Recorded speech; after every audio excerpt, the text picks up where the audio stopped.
জয় যিশু। প্রভুর বাক্য বলে ফিলিপিও 4:19-20 আর আমার ঈশ্বর গৌরবে খ্রিস্ট যিশুতে স্থিত আপন ধন অনুসারে তোমাদের সমস্ত প্রয়োজনীয় উপকার পূর্ণরূপে সাধন করিবেন।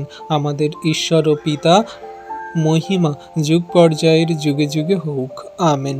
তাহলে বিশ্বাসী সন্তানরা, এখানে আমাদেরকে বলা হচ্ছে যে খ্রিস্ট যিশুতে স্থিত যে সমস্ত ভাই বোনেরা তোমরা খ্রিস্টকে বিশ্বাস করো, তার কাছে প্রার্থনা করো, যাচনা করো, তার গৌরবের ধন অনুসারে তোমাদের জীবনে ঈশ্বরের সমস্ত প্রয়োজনীয় তোমাদের সাধন করা হবে, মানে দেয়া হবে। তোমরা বিশ্বাস ভরে তার উপরে পূর্ণরূপে সমস্ত কিছু চাও, আর তিনি তোমাদের পূর্ণরূপে সমস্ত সাধন করবেন, আশীর্বাদ অনুগ্রহ করবেন। কারণ তার সন্তানদের কোনো মতে তিনি অভক্ত রাখেন না, তার সন্তানদের কোনো মতে তিনি কাঁদতে দেন না, তার সন্তানদের কোনো মতে দুঃখে কষ্টে ব্যথা বেদনার সমস্যায় পড়ে থাকতে দেয় না। খ্রিস্ট যিশুতে স্থিত যতজন আমরা বিশ্বাসী বর্গ সন্তানরা আছি, পরবর্তীতে যারা হবে, সকলকার জীবনে তিনি আশীর্বাদ অনুগ্রহ দয়া কৃপা করুণা মহিমা কার্য সাধন করছেন যারা তার উপরে বিশ্বাস রাখে। তাই তো তিনি আমাদের সমস্ত চিন্তা ভাবনার অতীত যে শান্তি তিনি দান করে থাকেন, আমরা যখন তার কাছে বিশ্বাস ভরে প্রার্থনা করি।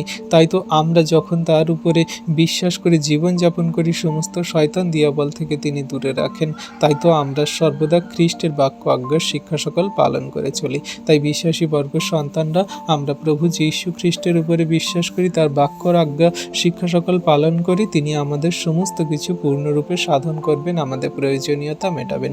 যদি বিশ্বাস করেন তাহলে আমেন টাইপ করবেন এবং সমস্ত বিশ্বাসী বর্গ সন্তানদের কাছে এই বাক্য পৌঁছে দেবেন। ঈশ্বর প্রভু সকলকে আশীর্বাদ করুন, আমেন।